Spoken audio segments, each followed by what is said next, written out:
They called the hotel maid a thief, so she put the Mafia boss's blue brooch on a white glove. She stole it. The words cut through the Palm Court dining room before the string quartet could finish its last note. Every face turned toward Evelyn Hart. She stood beside table 12 in a gray housekeeping dress, with a folded linen bag under one arm and the evening service cart behind her. The hotel had given the uniform a silver collar and called it elegant. Evelyn called it washable. At 35, she had learned that rich places liked poor women best when they looked clean enough to disappear. Tonight, disappearing was no longer an option. Celine Voss stood 3 steps away in a champagne silk gown that caught the chandelier light like poured cream. One hand covered her throat. The other pointed straight at Evelyn. "That maid stole Adrian Moretti's brooch," Celine said. The room froze at the name. Adrian Moretti sat at the head table near the carved marble fireplace, clean-shaven, black-haired, and still enough to make the room remember all the stories it pretended not to believe. His black 3-piece suit fit like armor. A long black overcoat hung over the back of his chair. His leather gloves lay beside his untouched coffee. A heavy signet ring flashed once as his hand closed around the stem of his water glass. 2 men in black suits stood behind him, not hotel security, and not assistants. Mafia did not need to announce itself when everyone had already lowered their voices. The hotel manager, Mr. Ellery, went pale. "Miss Hart," he said, as if her name had become a spill on the carpet. "Step away from the table." Evelyn looked down at the white glove folded over her wrist. Then she looked at the small blue enamel brooch resting on the silver tray she had been carrying toward Lost and Found. It was shaped like a swallow in flight, with a line of tiny dark stones along one wing and a clasp bold enough to require care. It had been caught in the seam of a laundry bag from the Bellwether suite, wrapped in a handkerchief that smelled faintly of orange soap and expensive perfume. Evelyn had logged it. Evelyn had sealed it. Evelyn had brought it downstairs because the hotel Lost and Found clerk had gone to dinner and because items connected to VIP rooms were not supposed to wait in the basement. Now 30 wealthy guests looked at her hands. Mr. Ellery reached for the tray. "I will take that." Evelyn stepped back. His mouth tightened. "Miss Hart." She lifted the white glove from her wrist, slipped it over her right hand, and placed the blue enamel brooch in the exact center of her palm. Then she held it out where the chandeliers could see. "If I stole it," she said, "then let him see the seal." Nobody moved, not Celine Voss, not Mr. Ellery, not the guests who had been laughing over lobster and charity pledges 10 seconds earlier. Adrian Moretti's eyes left the brooch and found Evelyn's face. She did not lower her hand. Her wrist ached. Her shoes hurt. A loose thread from the linen bag brushed her elbow. She was tired enough to make bad decisions, and proud enough to make them clearly. "What seal?" Adrian asked. His voice was not loud, but it changed the room's temperature. Evelyn turned the tray slightly, so the folded linen bag under her left arm faced him. A narrow paper strip crossed the zipper, stamped with the housekeeping number for the Bellwether suite. "The laundry seal," she said. "Room 812. It was unbroken when I took the bag from the service closet at 7:46. Celine laughed once. It sounded like a glass cracking on purpose. "How convenient. The maid has a little speech ready." Evelyn kept her eyes on Adrian. "I have a procedure ready." That moved something in him, not amusement. Not softness, attention. The kind of attention a dangerous man gave a locked door when he had just heard something on the other side. "Mr. Ellery," Celine said, sharper now, "remove her." Mr. Ellery took 1 step forward. Adrian lifted 2 fingers. The manager stopped so quickly his polished shoes squeaked. "No," Adrian said. 1 word. Quiet. Final. Evelyn's heart did not calm. It only changed rhythm. Mr. Ellery swallowed. "Mr. Moretti, of course. I only meant to preserve the dignity of the dining room. You lost that when you let a guest accuse staff before asking one question." A few faces dropped toward their plates. Celine's smile thinned. "Adrian, you cannot be serious." "I saw her with it." "You saw her holding it," Evelyn said. Celine looked at her as if the floor had spoken. Evelyn continued anyway. "That is not the same thing." Adrian leaned back an inch. "Where did you find it?" "Inside the laundry bag from the Bellwether suite. Caught in the seam, under 2 towels and a pillow sham." "That is my suite." "Yes." "You entered it?" "No. I collect sealed laundry bags from the service closet. Floor staff remove the room bags. Housekeeping runners collect from the closet. I was assigned runner tonight because Carmen twisted her ankle during second shift." "Carmen?" Celine said. "How charming. Do we need the entire staff calendar?" Evelyn turned her head at last. If you wanted a thief, you should have chosen someone who did not keep one. A sound moved through the room. Not laughter. Something sharper and less safe. Adrian's mouth did not smile, but his eyes stayed on Evelyn. "What is your name?" he asked. "Evelyn Hart." "How long have you worked here, Miss Hart?" 9 years. "And how many times have you returned property?" Mr. Ellery opened his mouth. Evelyn answered first. "Enough that the night clerk keeps extra tags in my drawer." "Why bring this here?" "Because the brooch was tagged as urgent VIP property. Lost and Found was closed for dinner, and your security detail was posted outside this room." One of Adrian's men glanced toward the door. His face remained blank, but his eyes flicked once toward the hallway. Evelyn noticed, Adrian noticed that she noticed. That was when the room began to feel less like a dining room and more like a chessboard. Celine took a breath and recovered her sweetness. "Adrian, the staff here are very good at sounding official. That is how places like this protect themselves. The truth is simple. I saw her coming from the service corridor with your mother's brooch in her hand." The word mother hit the table like a dropped knife. Evelyn did not know it was his mother's brooch. She knew only that the clasp was old, the enamel was fine, and the handkerchief had been folded around it with care. She knew objects could carry grief. She had cleaned enough hotel rooms after funerals, anniversaries, and lonely conferences to know that some things were not expensive because of money. Adrian's hand went still around the glass. For the first time, Evelyn saw danger pass through him without moving his body. The guests saw it too. Several leaned back from their tables. "It was my mother's," Adrian said. Celine softened her face at once. "Exactly. And this woman had it." Evelyn felt the trap shift. It was no longer about property. It was about grief, and grief made people cruel faster than greed. She lowered the tray, but only enough to keep her wrist from shaking. "Then it deserves a clean answer," she said. Adrian looked at her. The force of that look would have made most people explain too much. Evelyn did not. She had learned in hotel work that over-explaining made innocent people sound like they were begging. The wealthy treated silence as guilt and explanation as entertainment. The only useful thing was a fact placed where nobody could step around it. So she lifted the laundry seal. "Room 812. Bag 3. Taken from the North Service closet at 7:46. Initialed by Malik on the floor sheet at 7:39. Logged by me at 7:53. Still sealed until I opened it in the laundry room at 8:12. Mr. Ellery's face darkened with a warning. Evelyn saw it and kept going. "The brooch was inside the seam fold. Not loose on top. Not hidden in my pocket. Not found in my locker. Found in your laundry bag." Celine's voice sharpened. "Anyone can say that."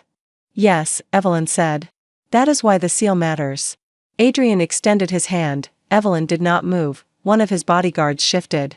The other did not. Mr. Ellery made a small strangled sound. Adrian's eyes narrowed. "You will not hand it to me?" "Not barehanded." "It is mine." "Then you should want it handled correctly." The silence after that sentence was large enough to hold a storm. Celine looked delighted for half a second, certain Evelyn had gone too far. Adrian did not move.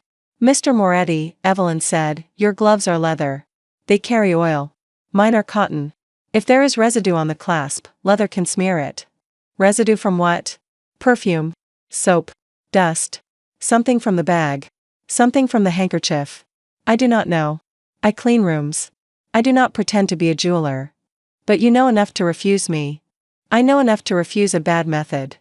A breath left someone near the windows. Adrian stood. The whole room stood with him emotionally, even if their bodies stayed in chairs.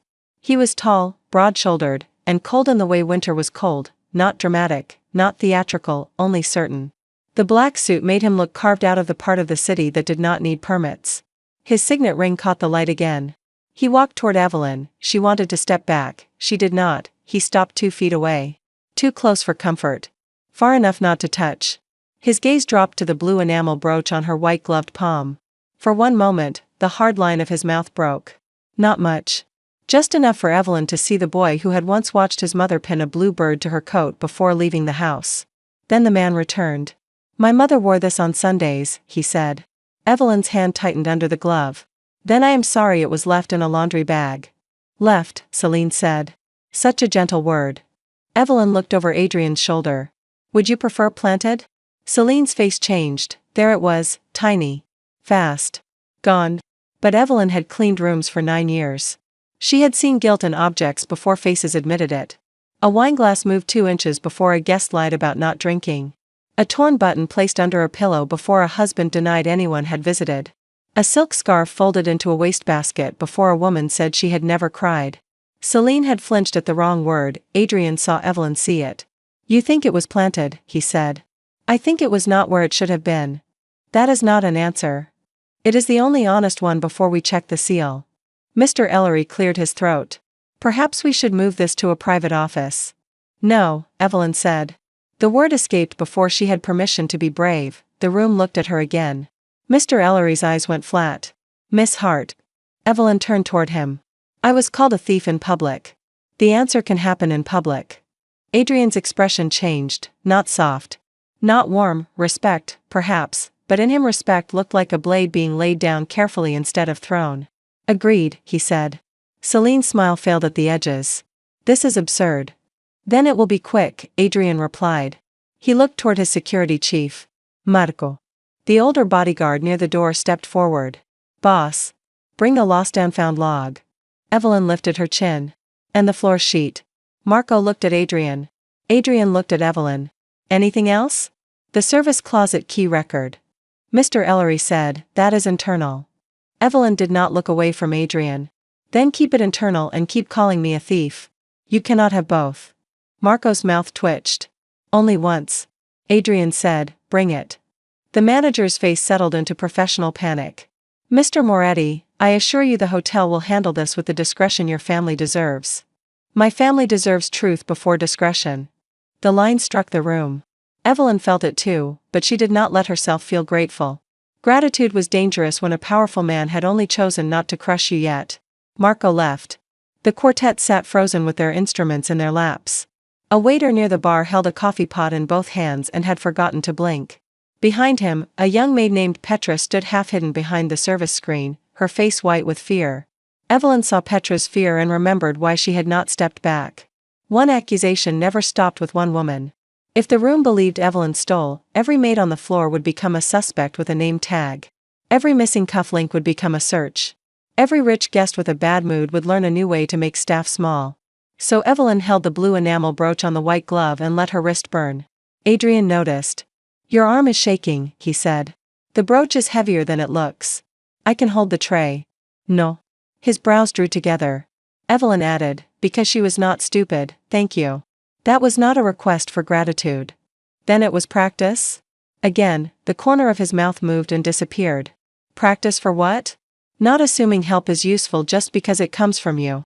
The dining room seemed to forget it had oxygen. Celine laughed lightly. "This is becoming a performance." Evelyn answered without looking at her. "You started it." Adrian looked at the brooch, then at Evelyn's face. "How would you prefer to hold it?" The question landed in her body before her mind had room for it. He had not said, "Give it to me," he had not said, "Let me take that," he had asked. Evelyn swallowed. "A fresh service plate," she said. "White porcelain. No pattern. If there is any residue, it will show." Adrian turned his head slightly. No one moved. His voice cooled. "She asked for a plate." 3 waiters nearly collided getting one. The plate arrived in the hands of a young server who looked as if he had aged 6 years in 6 seconds. Evelyn nodded to him, because fear made people clumsy and kindness made them breathe. "Set it on the side table," she said. He did. Evelyn lowered the brooch onto the plate. Her wrist throbbed when the weight left her hand. She flexed her fingers once inside the glove. Adrian saw that too. He saw too much. That would become a problem, Evelyn thought, if they both survived the next 10 minutes. Marco returned with a leather binder, a clipboard, and a small metal box from the service office. Behind him came Malik, the evening floor attendant, a thin man in his 40s with silver at his temples and terror in every step. "Malik," Evelyn said quietly. He looked at her and exhaled as if her voice had given him permission to stay upright. Adrian noticed that as well. Marco placed the items on the table nearest Adrian. Mr. Ellery rushed forward. "Allow me." "No," Adrian said. He looked at Evelyn. "Who reads it?" Mr. Ellery flushed. "Surely not the maid." "The maid has been more precise than everyone else in this room." The words did not warm Evelyn. They steadied her. She stepped to the side table, keeping the brooch in sight. "Malik can read the floor sheet." He signed it.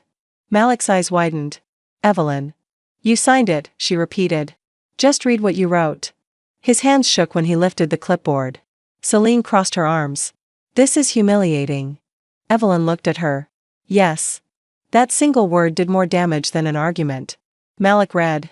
7:39. Bellwether Suite linen bag 3 removed from guest room by floor attendant Malik Reyes. Seal intact. Placed in North Service closet. Adrian looked at Mr. Ellery. Who had closet access? Mr. Ellery hesitated. Evelyn answered. Floor attendants, housekeeping runners, night supervisor, security manager, and guests with VIP corridor cards if the service door was propped. The manager glared at her. That is not standard. No, she said. That is why I wrote 3 reports about it. Adrian turned his head slowly. Mr. Ellery's face lost color. 3 reports, Adrian said. The service door does not latch if the brass kickplate sticks, Evelyn said. I reported it in April, May, and last Tuesday. Did anyone repair it? They polished the brass. A low sound moved through the staff near the screen. Not laughter. Recognition. Celine's eyes flashed. So now we are discussing doors. We are discussing access, Evelyn said. Adrian's gaze did not leave Mr. Ellery. Continue. Malik read again. 7:46. Bag 3 collected from North Service closet by runner Evelyn Hart. Seal intact. Evelyn lifted the paper strip. This seal. Adrian leaned in, but he did not touch. It is signed EH, she said. That is mine. If I had opened it before laundry, this strip would be broken. Celine said, unless you replaced it. Evelyn looked at her. With what machine? No answer. The seal press is in the laundry office, Evelyn said. Only night supervisor and Mr. Ellery have keys. Mr. Ellery's voice snapped. That is enough. Adrian's eyes moved to him. The manager shut his mouth.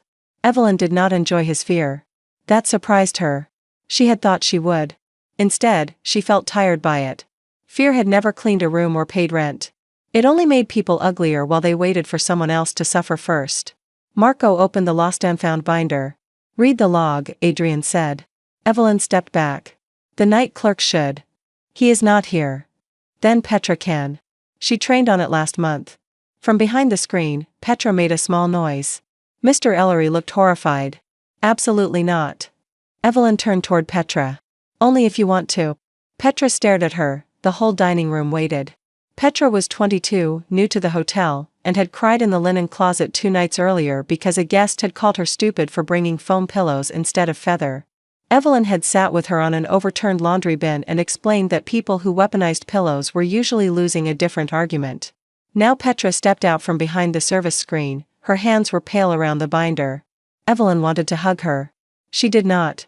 Public softness could become another target in a room like this. Petra read, her voice thin but clear. 8:13. Blue enamel swallow brooch found in Bellwether Suite laundry bag 3 by Evelyn Hart. Condition, intact. Wrapped in white handkerchief. Logged as urgent VIP property. Adrian looked at the brooch. Handkerchief, he asked. Evelyn nodded toward the tray. In the linen bag. Marco unfolded it with hotel tongs after Evelyn handed them over. The handkerchief was white with a narrow blue border. Celine's face did not change, her fingers did. They tightened around her clutch. Adrian saw that. Evelyn saw him see it. This time, she kept her mouth shut. Let the room catch up, she thought. Let him catch up without me dragging him. Adrian looked at Celine. Do you recognize this? A handkerchief, she said with a small laugh. Adrian, half the women here carry one. That was not my question. Her smile thinned. No. Evelyn looked at the blue border again. Something bothered her, not the color. Not the fabric, the fold. Hotel guests folded handkerchiefs like personal habits. Some squares. Some triangles. Some careless twists. This one had been folded twice lengthwise and once across, making a neat narrow packet. Evelyn had seen that fold before, not in a room, on a tray. She turned toward the bar. The bartender, Thomas, looked back at her with wide eyes. Thomas, Evelyn said. The napkins for the private tasting. He blinked. What? The blue border cocktail napkins. How were they folded? Mr. Ellery said, Miss Hart, enough. But Thomas was already reaching under the bar. He pulled out a stack of white cocktail napkins with blue borders. They were folded twice lengthwise and once across, making neat narrow packets. The room went very still. Celine's face hardened. Evelyn looked at Adrian. That is not a handkerchief. Adrian did not blink. It is a hotel napkin, she said. From this dining room. Celine's laugh came too fast. Wonderful. Now the maid is a textile expert. No, Evelyn said. I fold 800 of those a week. The staff did not laugh. They did not need to, the truth had weight now. It sat on the plate beside the blue enamel brooch, bright and small and impossible to push off the table. Adrian looked at Marco. Who had the private tasting before dinner? Marco checked a card from the manager's box. Mr. Ellery seemed to shrink with each second. Marco read, Miss Celine Voss, 6:15. Bellwether Suite Dining Consultation. Private route through North Corridor. Celine's eyes flashed. I was invited. By whom? Adrian asked. By the hotel. Evelyn looked at the service door, the brass kickplate, the one that did not latch, the one the hotel had polished instead of repairing. Celine had not needed to steal a key. She had needed only a broken service door, a private tasting napkin, and a staff member poor enough to blame. Adrian understood at the same time. His body changed, not dramatically. More dangerously. His shoulders settled. His hand left the table. His face emptied of everything but decision. Celine noticed and lost a shade of color. Adrian, she said, softer now, this is ridiculous. You know me. I do. The words did not help her. Evelyn felt the room tilt toward punishment. It would be easy now. Too easy. Adrian would command, Marco would move, Celine would leave pale and frightened, Mr. Ellery would apologize to the wrong person in the wrong tone, and everyone would remember the Mafia boss's anger instead of Evelyn's proof. That could not happen. If his power swallowed the room, her truth would become a footnote. Evelyn stepped between Adrian and Celine. Marco moved before anyone else did. Not toward Evelyn. Toward Adrian, because his job was to anticipate what his boss might do. Adrian's eyes cut to Evelyn. Move, he said. Low. Not shouted, a command shaped by old habit. Evelyn's throat went dry. She did not move. Do not make my truth look like your revenge, she said. The dining room stopped breathing. Adrian stared at her. For the first time that night, the danger in him pointed directly at Evelyn. It would have been easier if he had yelled. Easier if he had mocked her. Easier if he had done anything small enough for her to hate. Instead, he held still, and she had to stand in front of a storm that knew exactly where she was. You think I would do that? He asked. I think powerful men do it without noticing. His jaw tightened. I noticed. After. The word landed between them. Adrian's gaze dropped briefly to the white glove on her hand, the plate, the blue enamel brooch, the hotel napkin, and the broken seal strip. When he looked back at Evelyn, something in him had changed, not gentled, chosen. What do you want me to do? He asked. Celine made a sound of disbelief. Mr. Ellery stared at him as if a statue had asked a broom for instructions. Evelyn felt the question move through the room and rearrange it. He had asked her publicly. That mattered more than any apology he could command. She breathed once. Stand where everyone can see you listening. Adrian did not speak. Then he stepped back, 1 pace, 2. He moved to the side of the table, not behind Evelyn, not in front of her, but where the room could see his face and hers at the same time. He folded his hands in front of him. The most feared man in the dining room waited. Evelyn's knees nearly gave. She did not let them. She turned to Celine. You entered the North Corridor after the private tasting, Evelyn said. I did no such thing. Then say which door you used to leave. Celine lifted her chin. The main hallway. Evelyn nodded. Past the orchid arrangement? Yes. There is no orchid arrangement in the main hallway. It is in the North Service corridor outside the bellwether closet. Celine's face went blank. Not long, long enough. A murmur rippled across the tables. Mr. Ellery put one hand to his forehead. Adrian did not move from the place Evelyn had given him. Evelyn turned to Malik. Did you see Miss Voss near the North Corridor? Malik's lips parted. Fear took him again. Evelyn did not push. You can say no if the answer is no, she said. He looked at Adrian. Adrian said, look at her. Malik looked back at Evelyn. Yes, he whispered. When? After the tasting. Around 6:30. She came out of the service door. Celine snapped, liar. Adrian's voice cut in. Do not. The room heard what he did not say. Do not call another worker a liar because your first lie failed. Malik straightened a little. Evelyn looked at Petra. Did Miss Voss ask you anything tonight? Petra clutched the binder. She asked which rooms Mr. Moretti used. Celine's eyes widened with fury. I asked where the reception seating was. Petra swallowed. No, ma'am. You asked if his suite had a private service closet. The room changed again. Truth, Evelyn had learned, never arrived like a trumpet. It arrived like chairs scraping back from a table, one after another, until the whole floor had shifted. Adrian looked at Celine. Why? He asked. For the first time, Celine had no performance ready. I was trying to help, she said. Evelyn closed her eyes for half a second. There it was, the word that made rich people dangerous, help. Celine touched her throat. The brooch should have been with your family, Adrian. It should not have been forgotten in a hotel suite like some cheap pin. I thought if it appeared in the dining room, you would remember who cared enough to protect your mother's memory. Adrian's face did not change. Evelyn's stomach turned. It was uglier than theft. Celine had not stolen for money. She had staged a scene around grief and chosen a maid as the disposable villain. Because she thought a woman in uniform could be accused and swept away before dessert. You put it in the laundry bag, Adrian said. Celine's eyes shone. I did not mean for this to happen. You meant for a maid to be blamed. I meant for you to see how careless this place was. Evelyn laughed once. It surprised everyone, including herself. Celine turned on her. You think this is amusing? No, Evelyn said. I think you still believe using us as scenery makes you the victim. Adrian looked at Evelyn then, not because he needed her to continue, because he wanted to hear what she would say next. That was new. And dangerous in a way her body understood before her mind allowed it. Celine's voice dropped. You have no idea what families like his require. No, Evelyn said. I know what rooms require. Trash emptied. Floors checked. Closets latched. Logs signed. Seals unbroken. People not accused because someone with better shoes got emotional. The staff behind the screen stood taller, one by one, not much, enough. Adrian spoke to Celine without looking away from Evelyn. You will apologize. Celine's mouth opened. Evelyn turned sharply. No.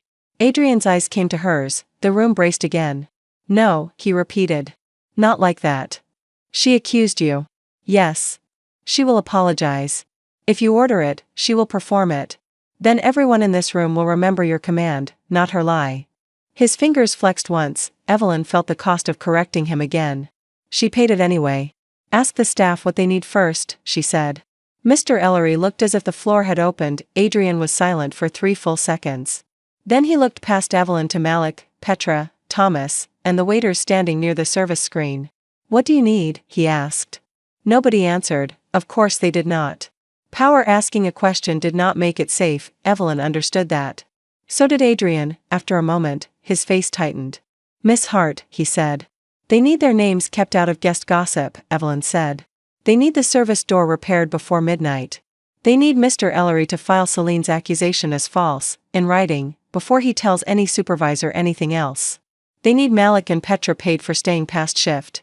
They need the hotel to stop calling a locked closet a staff failure when management ignored 3 reports.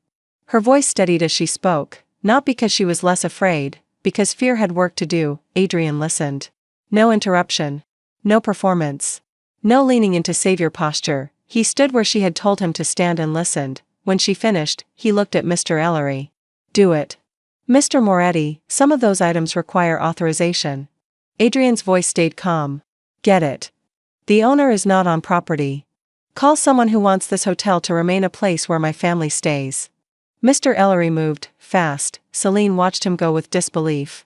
This is insane, she whispered. You are taking orders from a maid. Adrian finally looked at her. No, he said. I am hearing the woman you tried to bury. Celine flinched. Evelyn's throat tightened against her will. She hated that he had said it well. She hated more that part of her wanted to remember the exact shape of his voice when he said woman. Marco moved closer to Celine. Not touching. Not threatening. Only present. Adrian turned to the guests. Dinner is over. The words were quiet and complete. People began to stand, not quickly enough for panic. Quickly enough for obedience. Evelyn watched silk, black jackets, diamonds, and careful faces move toward the doors. No one looked at her for long. That was fine. The room had looked enough.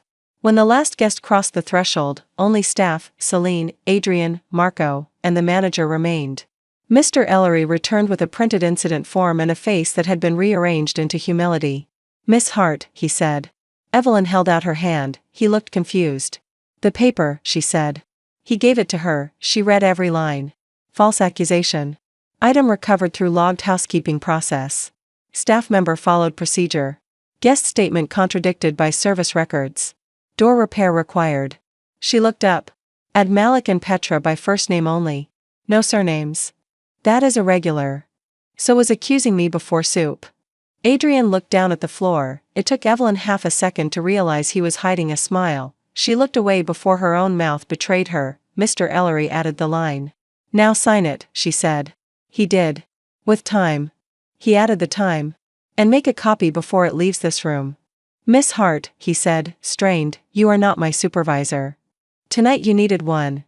Petra made a tiny sound that might have been a laugh if it had not been strangled at birth. Adrian did not hide the smile this time. It was small. Barely there. It hit Evelyn in a place she had not guarded because she had been busy guarding everything else. She turned back to the brooch. The blue enamel swallow rested on the white plate under chandelier light. Now that the room was quieter, Evelyn could see where the wing had chipped near the clasp. A tiny missing fleck of blue. Old damage, maybe. Or new. She did not know why it made her sad.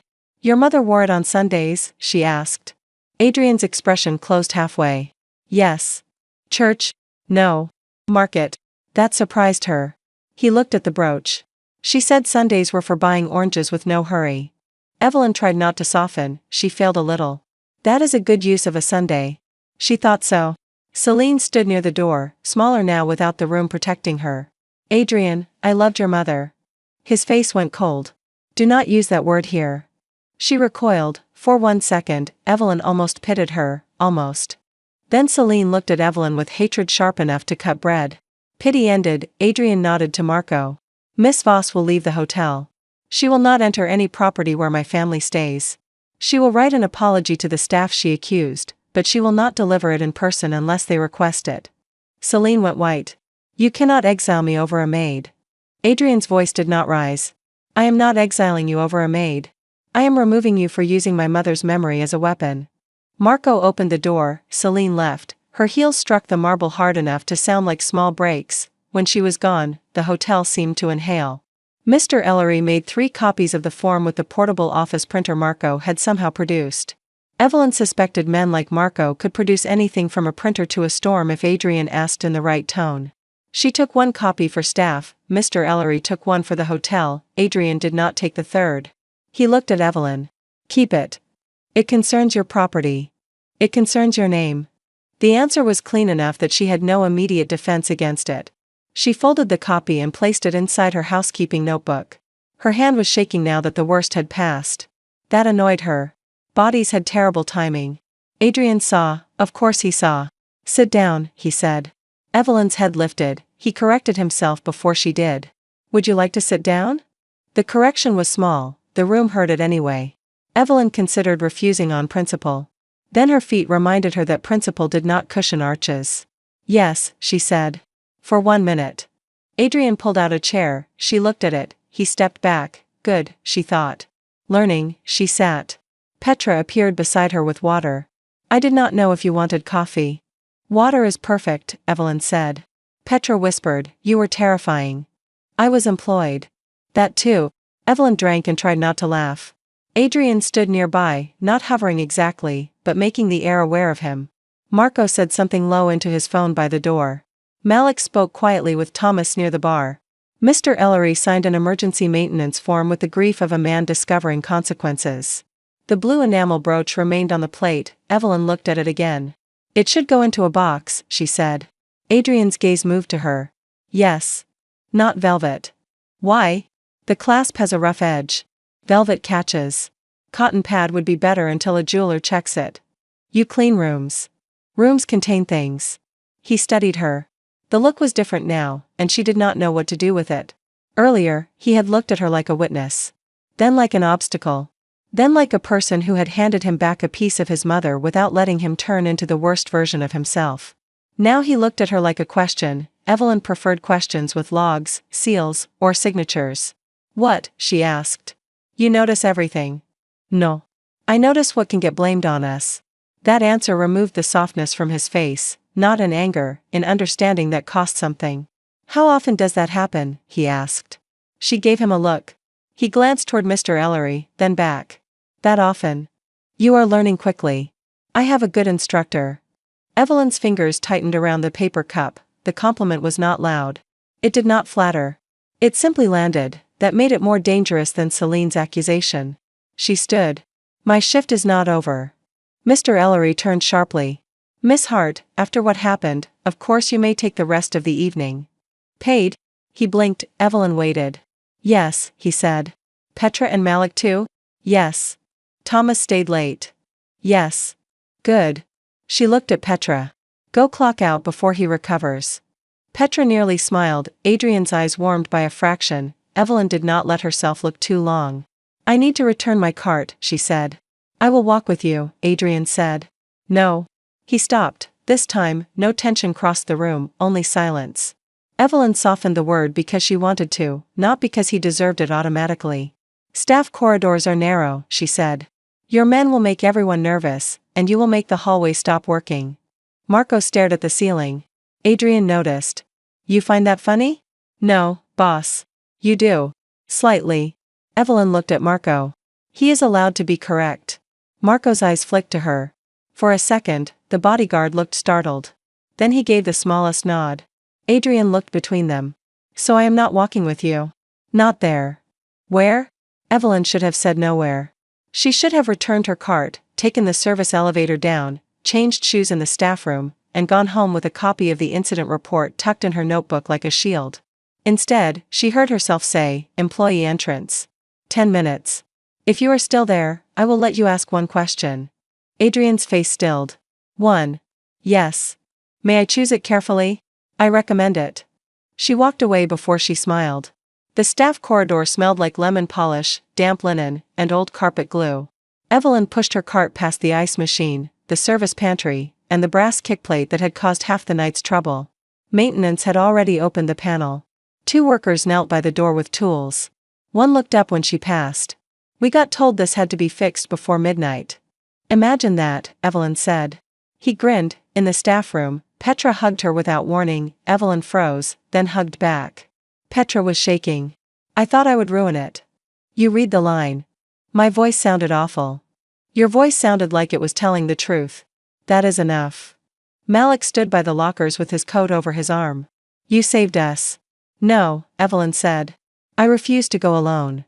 He looked at her for a long moment. That might be the same thing sometimes. She did not answer, because if she did, she might cry, and crying at work had always irritated her. It made eyes swollen and men helpful. She changed into her own coat, a navy wool thing with one missing button and pockets deep enough for a paperback. She put the copy of the incident form inside her inner pocket. Then she wrapped the white glove in tissue and placed it in her bag. Petra noticed. Keeping evidence? Keeping laundry. Liar. Go home. Petra smiled properly this time and left with Malik. Evelyn waited 1 extra minute, because she needed to make sure she was walking toward the employee entrance by choice rather than adrenaline. Choice, she had learned, was quieter than impulse. It sounded like breathing alone in a staff room after everyone else left. At 9:38, she pushed open the employee entrance door. Adrian Moretti stood in the alley beneath the yellow service light, no bodyguards beside him. No black car at the door, no umbrella held over the space where he expected her to stand. Marco waited at the far end of the alley near the street, visible but distant. The black SUV sat half a block away. Adrian had followed the instruction without making a show of it. Evelyn hated how much that mattered. You are late, she said. You said 10 minutes. It has been 12. I assumed returning a card after public humiliation allowed for delays. Dangerous assumption. I am trying to make better ones. She leaned one shoulder against the brick wall. One question. He held a small cotton jewelry box in his left hand. Not velvet. Cotton. She looked at it despite herself. You found one. The hotel gift shop sells cufflinks in terrible boxes. Marco removed the cufflinks. A tragedy for cufflinks everywhere. They will recover. The alley was narrow, lit by the service bulb and the blue-white glow from the street beyond. Rain had stopped, leaving the pavement black and reflective. Somewhere nearby, a delivery truck backed up with 3 careful beeps. Adrian did not step closer. My question, he said. Evelyn waited. Why did you stop me? She had expected something easier. Did you know it was my mother's? Where did you learn procedure? What do you want? Not that. Because you were about to make the room yours, she said. It was mine. No. It was Celine's accusation, my answer, and the staff's safety. Your grief was part of it. Not all of it. He took that in. Some men listen like waiting to reload. Adrian listened like he had decided the answer might change the architecture of a room he had lived in for years. I am not used to being part of a room, he said. The honesty was so plain it almost sounded accidental. Evelyn looked at him. What are you used to being? The reason everyone else moves. She should not have felt anything at that, she did. Not pity. She did not trust pity around men like him. Something else. A recognition of a prison made of obedience. He was dangerous inside it, yes, but not free. That must be lonely, she said before she could stop herself. His face changed so slightly another person might have missed it. Evelyn did not. He looked down at the cotton box. My mother said that too. The alley became too quiet. Evelyn folded her arms, not defensively, or at least not only defensively. She sounds like she noticed things. Everything. That explains the brooch. His eyes lifted. How? A swallow. Not a diamond flower. Not a family crest. A bird. She liked things that moved. Adrian looked at the box as if it had become heavier. She did. Evelyn should have left then. She had already given him one answer, maybe two. The bus would not wait for her personal interest in dangerous men with sad mothers and good listening posture. But he had stood under a service light instead of outside the front door. He had put the brooch in cotton. He had asked one question and not stolen a second. That counted for something. Do you have another question? She asked. You said one. I did. I am respecting that. There it was again, the problem. He made respect look less like politeness and more like discipline. Evelyn exhaled.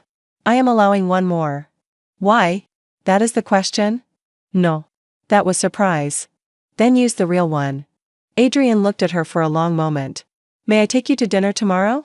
Evelyn laughed. She could not help it. His brows drew together. That was not meant to be funny. I know. That is part of why it was. Explain. You had a woman removed from the hotel, bent management into paperwork, got a service door repaired, found a cotton jewelry box, and then asked the maid you met during the accusation to dinner in an alley. When you say it like that, it has flaws. Several. Coffee? Also flawed. Tea? Now you are just changing liquids. The corner of his mouth moved. What would not be flawed? Evelyn looked toward the street. She thought of saying no. It would be sensible. It would be safer. It would be clean. She thought of the way he had stepped back when she told him where to stand. There is a diner on Warren Street, she said. It has terrible coffee and good pie. I go there after Saturday's shift because nobody asks me for extra towels. May I meet you there? At a separate table. He paused. For the whole meal? For the first 15 minutes. A trial period. A boundary. Understood. If you bring more than one man, I leave. Marco will hate that. Marco is not invited.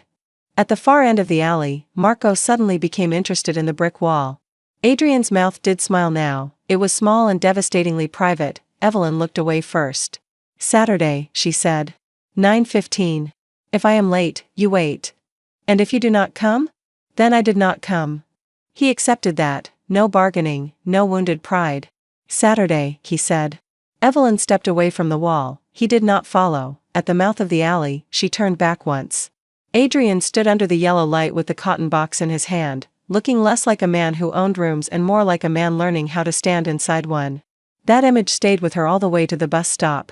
Saturday came with gray rain and a sky low enough to touch the hotel roof. Evelyn worked a double shift because Carmen's ankle was still bad and because Bills did not care about emotional growth. By 9, her back ached, her hair had escaped its pins, and a guest in 7:05 had left rose petals in the bathtub like a crime committed by a florist. She almost did not go. Then Petra leaned into the staff room and said, if you skip because you are scared, I will respect your choice but judge your outfit. Evelyn looked down at her navy coat. What is wrong with my outfit? Nothing. That is the problem. It says, I am here for pie and moral caution. That is accurate. Put on lipstick. I am not being bullied by a 22-year-old with lint on her shoulder. Petra brushed off the lint. Now? Evelyn put on lipstick. Warren Street Diner sat between a closed tailor shop and a laundromat that hummed all night. Its windows fogged in cold weather, and its coffee tasted as if someone had described beans to hot water from another room. Adrian was already there, at a separate table, no Marco inside, no black-suited men at the counter. Just Adrian Moretti in a black coat that made the vinyl booth look underdressed, sitting with both hands visible beside a cup of coffee he had not touched. Evelyn stopped in the doorway. He stood, she pointed at him. Sit. He sat. The waitress behind the counter, an older woman named June, looked from Evelyn to Adrian and back again. That yours? June asked. No. Adrian's head turned. Evelyn slid into the booth 2 tables away. He is under observation. June nodded as if that explained everything. Pie? Apple? Coffee? Unfortunately. Adrian lifted his cup. You were right about the coffee. I warned you. I thought you might be exaggerating. I rarely waste energy. For 15 minutes, they sat at separate tables and talked like people who had met in a world without accusations. He asked about hotel work. She told him about folding fitted sheets, the tyranny of decorative pillows, and the difference between a messy room and a mean one. He listened. Not with the stiff attention of a man completing a lesson. With interest. Real interest, which was harder to manage. She asked about his mother. He told her that her name was Lucia, that she bought oranges every Sunday, that she wore the blue swallow when she wanted courage, and that she had been the only person in his childhood who could say his full name without making it sound like a warning. Evelyn's pie arrived. Adrian watched her take the first bite. What? She asked. Nothing. No. You have a face. I was wondering if this is the good pie. It is. Your expression suggested judgment. Good pie can still be judged. Harsh. Fair. At the 15-minute mark, Adrian looked at his watch and then looked back at his coffee. He did not move. Evelyn watched him not move. You may come to this table, she said. He stood and carried his coffee over. With the cup, she asked. I have become attached to suffering. That explains your line of work. He sat across from her. For a moment, neither spoke. The diner around them felt ordinary in a way the hotel never did. Forks against plates. Rain at the windows. June yelling at the cook to stop burning bacon.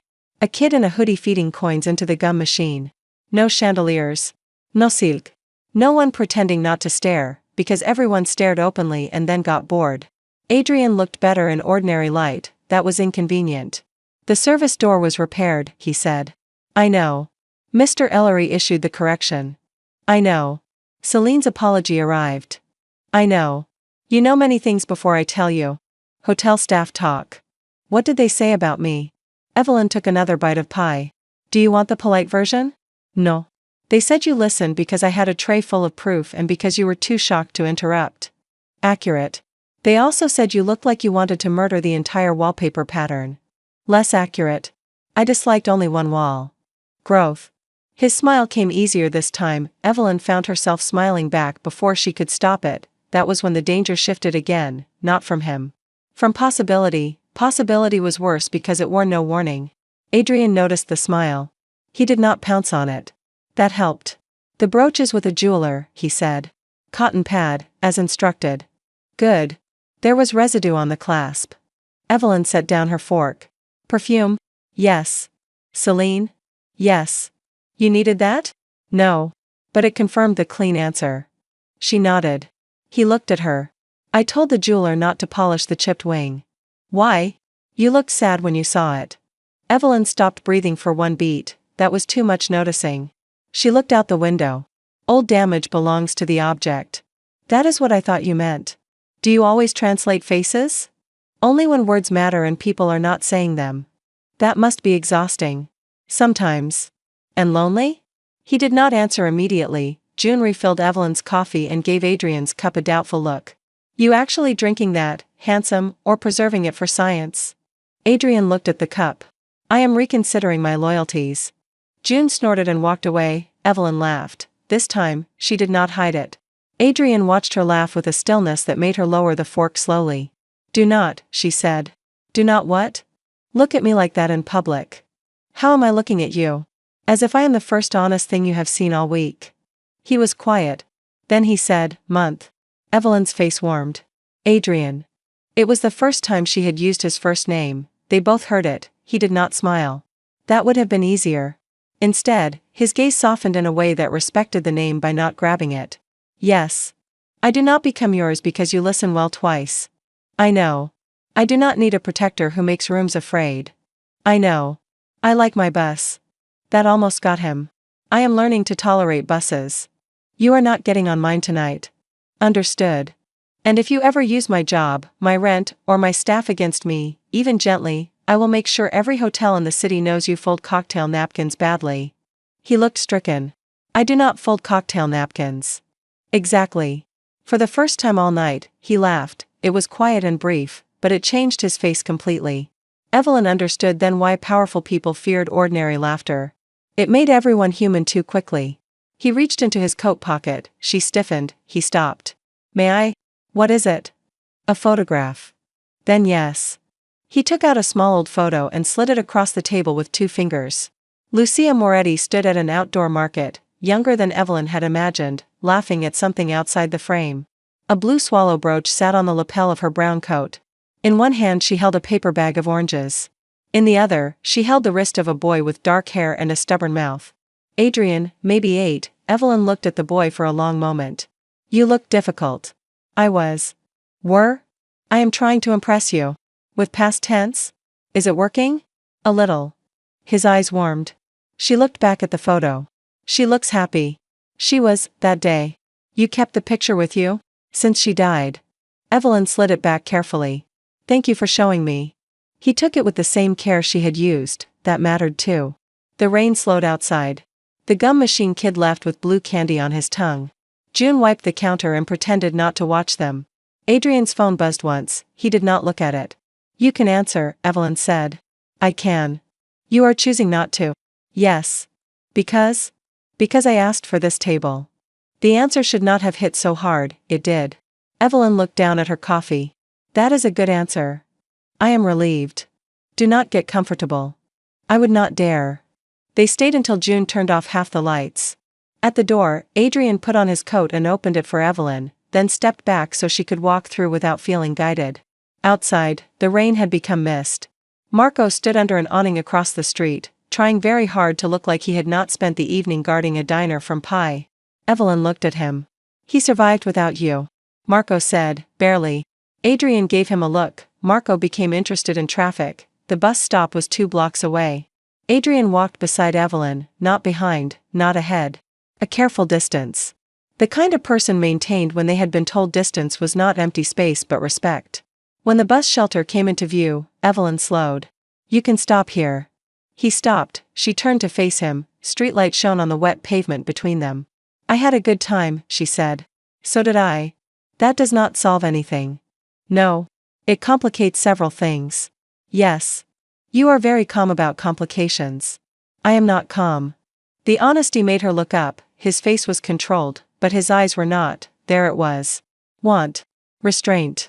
Fear, maybe, though not the kind that made him smaller. The kind that made him careful. Evelyn's heart moved too quickly. Adrian. Yes. Ask the question you are holding. His throat moved. May I see you again? Yes. The word left her before caution could dress it properly. His expression changed, not triumph. Relief, that made her braver and more afraid at the same time. Next Saturday, she said. Same diner? Different table. Together from the start? She considered him. After 10 minutes. Progress. Earn slowly. I can do slowly. We will see. The bus headlights appeared at the corner. Evelyn should have stepped back. She did not. Adrian did not step forward either. That was the problem. He let the space remain hers, and somehow that made her want to cross it. May I kiss you? He asked. The words were low enough for only her. The bus sighed toward the curb.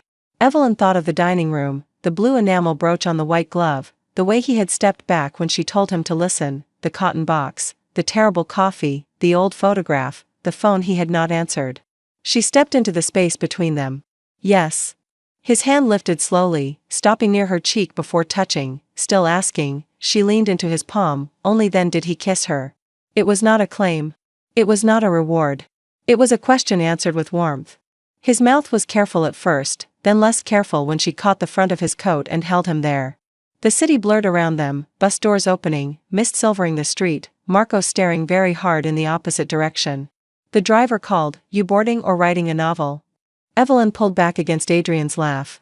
That depends, she called. Is the coffee better on the bus? Nothing is better on the bus. Then I will walk. The doors closed, the bus rolled away. Adrian looked down at her. You missed your ride. I noticed. May I walk you home? Halfway. Halfway, he agreed. They walked.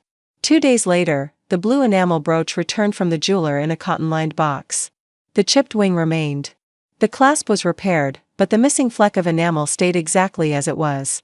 Adrian brought it to the hotel, not through the front entrance, but through the employee corridor at 4 in the afternoon, when staff changed shifts and the service door finally latched with a clean click. Evelyn was checking card inventory when Petra whispered, "Your terrifying man is here." "He is not my terrifying man. He is holding a tiny box like it contains his heart, so you may want to update your file." Evelyn turned. Adrian stood near the repaired service door with Marco behind him and a cotton box in his hand. No dining room audience, no Celine, no accusation. Only the service hallway, yellow walls, and a blue enamel swallow that had started a storm because someone thought a maid's name could be sacrificed without cost. Adrian held out the box. "I wanted you to see where it will stay." Evelyn opened it. Inside, the brooch rested on white cotton. Beneath it lay a copy of the lost and found card, folded small. Her throat tightened. "You kept the card. It belongs with the story. Your mother might object to paperwork in a jewelry box. My mother loved proof." Evelyn looked at him. He was serious. The ache in her chest was not painful exactly. It was more like a door opening in a room she had forgotten existed. Then she had good taste. In brooches or proof? Both. He closed the box and slipped it inside his coat, then he looked at the repaired service door. "It latches." "It does. You checked?" "4 times. "Of course. Do not sound amused. Doors are important. I am learning that rooms have rules I never noticed. Most people who own rooms do not. I do not own this one." "No," Evelyn said. "You are standing in it." Adrian looked at her for a long moment. Then he stepped aside as 2 housemen pushed a cart through the hallway. He waited until they passed. He did not make them squeeze around him. Evelyn saw, he knew she saw, that was becoming a language. Petra passed behind the cart and mouthed, "Marry him." Evelyn gladet, Petra vanished. Adrian's eyes narrowed. What did she say? Nothing useful. It looked urgent. Petra is 22. Everything is urgent. He accepted that with admirable distrust. Evelyn tucked her pencil behind her ear. "I have 12 rooms left. I will not keep you." "That is new. Progress. Earn slowly," she reminded him. "Yes." He turned to go, then stopped. "Evelyn." "Yes." "Saturday?" She pretended to consider. "Same diner. 10 minutes. Together from the start? Do not get ambitious. 5 minutes. 8. Agreed." He left through the service door, and it clicked shut behind him. Evelyn stood there listening to the latch, clean, firm, working. She smiled before she could stop herself. The hallway did not applaud. Good. She would have hated that. But Petra peeked around the corner and gave 2 silent thumbs up. Evelyn threw a clean towel at her. 6 weeks later, the hotel replaced all service corridor latches. Mr. Ellery learned to say "staff report" without looking as if the words had poisoned him. Malik was promoted to night supervisor after Evelyn refused the position because she did not want meetings with fruit plates. Petra stopped apologizing before reading logs. Celine Voss sent the written apology. Evelyn read it once, marked 2 lies in the margin, and filed it under the staffroom coffee machine to keep the table from wobbling. "Is that disrespectful?" Petra asked. "No," Evelyn said. "It is structural." Adrian found out and laughed for nearly 10 seconds, which Marco later described as a medical event. The blue enamel brooch stayed in Lucia Moretti's jewelry box with the lost and found card beneath it. On Sundays, Adrian began buying oranges from a market 3 neighborhoods away. Sometimes Evelyn went with him. Sometimes she did not. When she did, he carried the bag only after she handed it to him. That rule mattered, all the rules mattered. One Sunday morning, after rain had washed the city clean and left the market smelling like citrus and bread, Adrian stood beside a fruit stall while Evelyn chose oranges. He wore black, of course. He looked ridiculous beside a crate of lemons. Dangerous, elegant, and slightly confused by a woman arguing with produce. "This one is too soft," she said. "It looks fine." "You are not in charge of oranges." "I suspected." The vendor wisely said nothing. Evelyn selected 6 and handed Adrian the paper bag. He took it, carefully. "Your mother would approve," she said. He looked at the bag, then at her. "Of the oranges?" "Of the fact that you waited to be handed them." His face softened. The market moved around them, ordinary and loud. No chandeliers. No accusations. No one calling her thief. No one ordering him to move. Just sun through awnings, strangers buying breakfast, and a mafia boss holding oranges because a hotel maid had taught him that not every room belonged to him. Adrian reached into his coat and took out the cotton box. Evelyn stared. You carry that to the market? On Sundays. That is sentimental. I am told I have flaws. Several. He opened the box. The blue enamel swallow caught the morning light. For a moment, Evelyn saw it as Lucia must have worn it, not as power, not as proof, but as a small blue thing that made a woman feel brave enough to buy oranges without hurry. Adrian looked at Evelyn. May I? She understood the question before he finished asking. He did not mean keep. He did not mean claim. He meant pin. Evelyn's chest tightened. Not on my uniform, she said. No. Not as a reward. Never. Not because I returned it. Because you made me understand it. The market noise softened. Evelyn looked at the brooch, then at Adrian's face. For today, she said. For today. He stepped closer slowly, giving her space to change her mind. She did not. He pinned the blue enamel swallow to the lapel of her navy coat with hands careful enough to make her throat ache. The repaired clasp clicked shut. Not a trap, not a seal, a choice. Adrian stepped back. Evelyn looked down at the brooch. The chipped wing remained visible. She touched it lightly. It is still damaged, she said. Yes. Good. His eyes held hers. Good, he said. The vendor cleared his throat. You two done making oranges emotional? Evelyn laughed. Adrian paid for the oranges with cash because she had once told him card machines gave fruit stalls a worse rate. He remembered things like that now. Small things. Useful things. The sort of things that made power less loud and attention more dangerous. They walked through the market side by side. At the corner, Evelyn paused by a stall selling cheap white cotton gloves for winter cleaning. She bought one pair. Adrian watched without comment. What? She asked. Nothing. You have a face again. I was thinking that the first night I met you, I thought the white glove was about evidence. It was. Only evidence? She slid the gloves into her pocket. No, she said. It was also so I would not have to touch something precious with hands everyone was calling dirty. Adrian stopped walking. The truth had surprised him. Good, Evelyn thought. Let him still be surprised. He looked at her hands. She almost hid them, then she did not. They were clean, but work had marked them anyway. Small scars near the knuckles. A faint burn from a hotel iron. Dryness from detergent. The hands of a woman who had spent years making other people's rooms feel untouched. Adrian took one step closer. May I?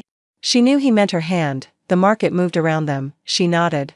He took her hand with a gentleness that did not pretend she was fragile.